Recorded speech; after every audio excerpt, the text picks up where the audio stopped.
Assalamualaikum warahmatullahi wabarakatuh. Kami dari kelompok 3, di sini kami akan mempresentasikan hasil diskusi kelompok kami, yaitu mengenai bagaimana pengembangan masyarakat lahan kering di Desa Telang.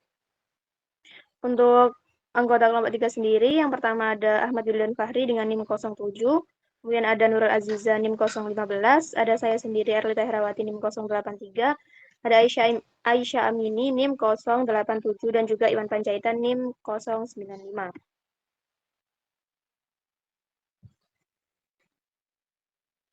Nah, baik, pertama yaitu ada gambaran umum. Nah, jadi Desa Telang ini terletak di Kecamatan Kamal, Kabupaten Bangkalan, dan memiliki luas sekitar 4,26 km atau 4.260 meter persegi. Nah, untuk secara geografis sendiri, desa ini berada pada ketinggian sekitar 6 meter di atas permukaan laut dengan topografi yang benar. Nah, sehingga membuat wilayahnya ini cocok untuk kegiatan pertanian. Nah, mayoritas penduduk sendiri bekerja sebagai petani dengan memanfaatkan lahan datar desa untuk menanam tanaman pangan seperti padi dan juga jagung. Nah, selain itu ada beberapa dari masyarakat yang juga bekerja sebagai pegawai negeri sipil, terus ada juga sebagai anggota TNI dan sebagai karyawan di sektor swasta. Next. Untuk selanjutnya yaitu identifikasi kerentanan, di mana kerentanan merupakan suatu kondisi masyarakat mudah terdampak atas ancaman kondisi yang ada. Kerentanan merupakan salah satu aspek ataupun dimensi penting dalam pengembangan masyarakat, di mana untuk kerentanan di Desa Telang sendiri, di antaranya yaitu yang pertama, generasi muda yang menurun di sektor pertanian. Hal ini dikarenakan generasi muda yang ada di Desa Telang lebih cenderung untuk memilih bekerja pada sektor di luar sektor pertanian. Kemudian ada serangan hama tikus. Hal ini berdampak pada produksi dari komoditas yang ada, yang nantinya juga berdampak pada hasil panen dan pendapatan petani.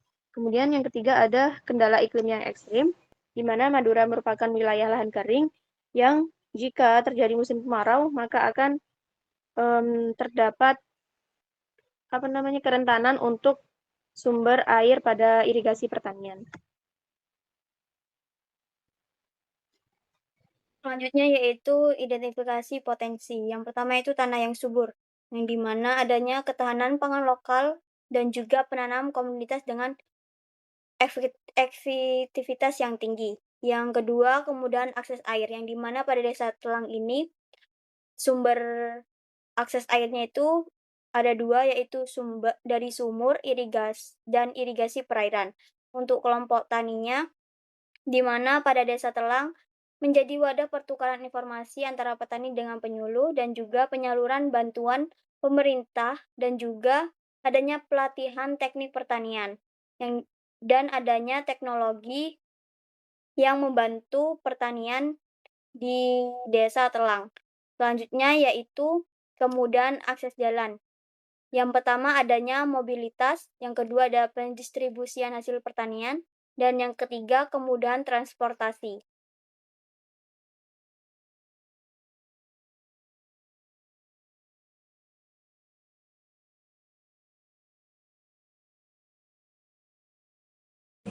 Dilanjut dengan program usulan. Yang pertama ada peningkatan pengetahuan dan keterampilan seperti pelatihan teknik budidaya tanaman adaptif lahan kering. Yang kedua ada pekarangan pangan lestari atau P2L dengan memanfaatkan pekarangan sekitar rumah. Yang ketiga ada pembuatan beberapa sumur bor. Yang keempat pembinaan dan pendampingan seperti pemberian pendampingan secara berkala oleh penyuluhan pertanian, dan yang terakhir yaitu agrikultur youth inkubator sebagai tempat anak muda belajar langsung di lapangan dengan mencoba ide-ide baru.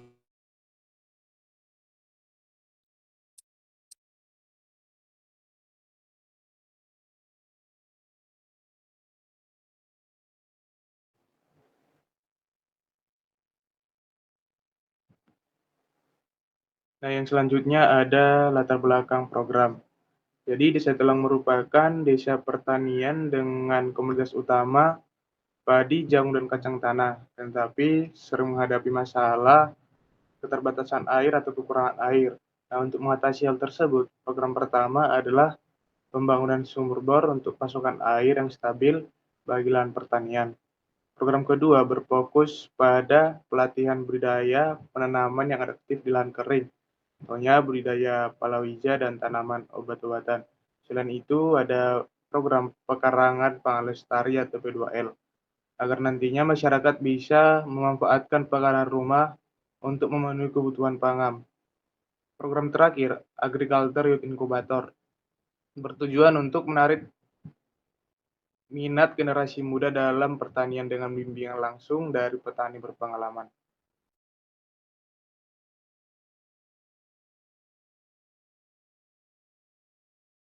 Selanjutnya yaitu indikator keberhasilan. Indikator keberhasilan menjadikan tolak ukur bagaimana program yang dijalankan di Desa Telang ini berkaitan dengan peran pemerintah dan masyarakat yang terlibat dalam program. Indikator keberhasilan tidak lepas dari bagaimana pendampingan yang dilakukan terhadap program-program yang dijalankan.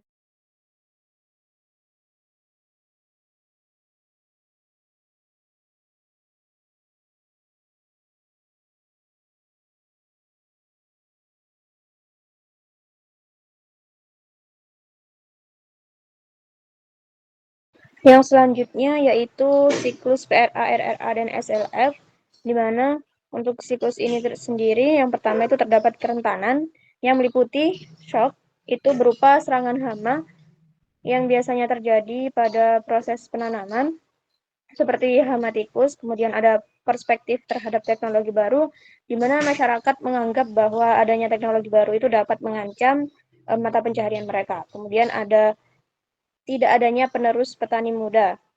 Hal ini juga berkaitan dengan petani muda di Desa Telang itu yang lebih memilih untuk keluar dari Madura dan memilih untuk bekerja pada sektor lainnya. Kemudian kerentanan tersebut berpengaruh terhadap aset mata pencaharian, di mana aset mata pencaharian itu meliputi human capital, natural capital, financial capital, sosial, dan physical capital. Untuk human capital sendiri itu petani produktif memiliki pengetahuan dan juga keterampilan terkait dengan bagaimana pertanian tradisional. Kemudian untuk yang natural capital merupakan kondisi alam pada dataran rendah dengan kondisi tanah yang subur untuk pertanian di Desa Telang.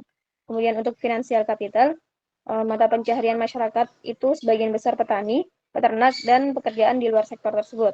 Untuk social capital terdapat keberagaman adat istiadat masyarakat setempat, dan yang terakhir ada physical capital, itu pada wilayah dataran rendah berbatasan dengan pesisir yang dapat diakses melalui jalur darat maupun laut. Nah, setelah itu dari aset mata pencaharian berpengaruh terhadap proses dan juga struktur transformasi, di mana pada pengaruh tersebut juga diperlukan peran pemerintah setempat, pemerintah desa, dan juga lembaga-lembaga terkait terhadap aset mata pencaharian yang sudah dilakukan analisis untuk nantinya dilakukan proses dan struktur transformasi.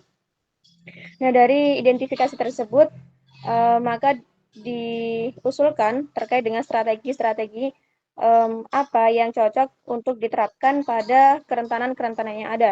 Yang dari strategi tersebut, selanjutnya pengadaptasian dilakukan dan diperoleh hasil dari penerapan strategi yang dilakukan.